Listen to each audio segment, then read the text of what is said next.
લક્ષ્ય ન્યૂઝ, એક નજર, એક લક્ષ્ય. સુરેન્દ્રનગરની સેતુ સંસ્કાર વિદ્યાલયનો વાર્ષિકોત્સવ કાર્યક્રમ યોજાયો. 25મા વર્ષમાં પ્રવેશ પ્રસંગે યોજાયો સાંસ્કૃતિક કાર્યક્રમ.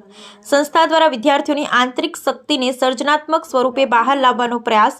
ધોરણ 1 થી 8ના શ્રેષ્ઠ પ્રદર્શન કરનાર વિદ્યાર્થીઓનું મહાનુભાવના હસ્તે કરવામાં આવ્યા પ્રોત્સાહિત. જિલ્લા શિક્ષણ અધિકારી અરવિંદ ઓઝા, જિલ્લા ડાયટના પ્રાચાર્ય ડોક્ટર સીટી ટુંડિયા, આઈટીઆઈના પ્રિન્સિપાલ પરાગ શાહ તેમજ જીતેન્દ્ર ચાવડા સહિતના મહાનુભાવ રહ્યા ઉપસ્થિત.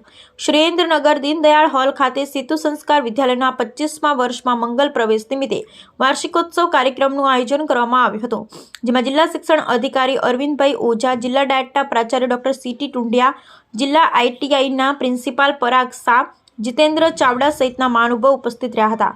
મહાનુભાવોએ પોતાના પ્રવચનમાં બાળકોને શિક્ષણ અપાવો તેમજ બાળકોને પોતાની રીતે આગળ આવે તે માટે માર્ગદર્શન આપવું તેવી અપીલ કરવામાં આવી. મહાનુભાવના વરદ હસ્તે સ્કૂલમાં શ્રેષ્ઠ પ્રદર્શન કરનાર વિદ્યાર્થીઓને શિલ્ડ આપી સન્માનિત કરવામાં આવ્યા. 25મા વર્ષમાં મંગલ પ્રવેશ નિમિત્તે સ્કૂલ સંચાલક દ્વારા સાંસ્કૃતિક કાર્યક્રમ યોજવામાં આવ્યો હતો, જેમાં ધોરણ 1 થી 8 યુકેજી, એલકેજીના વિદ્યાર્થીઓ દ્વારા વિવિધ કૃતિઓ રજૂ કરી. સ્કૂલના વિદ્યાર્થીઓ અને વિદ્યાર્થીનીઓએ સ્વરક્ષણ માટે કરાટે દાવ રજૂ કર્યો. કાર્યક્રમમાં સ્કૂલના સંચાલક, શિક્ષકો, વિદ્યાર્થી વાલીઓ ઉપસ્થિત રહ્યા. Bureau report Brijesh Trivedi. સુરેન્દ્રનગરની સેતુ પ્લે હાઉસ અને સેતુ સંસ્કાર વિદ્યાલયની રોજ 25મું એન્યુઅલ ફંક્શન યોજવામાં આવ્યું, જેમાં મુખ્ય મહેમાન તરીકે આજે હાજરી આપી અને વિદ્યાર્થીઓ દ્વારા કરવામાં આવેલા સાંસ્કૃતિક કાર્યક્રમોને બિરદાવીને એમને બધાને પ્રોત્સાહિત કરવામાં ભાગ ભજવ્યો.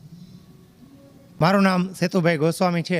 અમારી શાળા જે જોરાનગરમાં આવેલી છે સેતુ સંસ્કાર વિદ્યાલય, એની સ્થાપના 1999માં થઈ હતી. એટલે એને આજે 25 વર્ષ પૂરા થયા.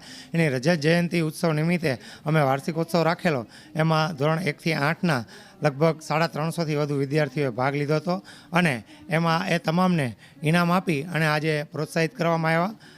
દરેક ધોરણમાંથી 10 વિદ્યાર્થીઓ એટલે કે ટોપ 10 સ્ટુડન્ટ અને એના ટોપ 10 પેરેન્ટ્સ એને આજે ઉપસ્થિત મહાનુભાવોના હસ્તે ઇનામ વિતરણ કરી અને એમને આજે પ્રોત્સાહિત કરવામાં આવ્યા છે. આજે અમારી શાળાના ભૂતપૂર્વ વિદ્યાર્થીઓ પણ હાજર છે. એમાં ઘણા બધા ડૉક્ટર છે, ઘણા બધા એન્જિનિયર છે. એ બધા વિદ્યાર્થીઓને પણ અમે આજે યાદ કરી અને અહીંયા બોલાવ્યા છે અને એમને પણ આજે અમે ટ્રોફી આપી અને સન્માનિત કરવાના છીએ. ધન્યવાદ.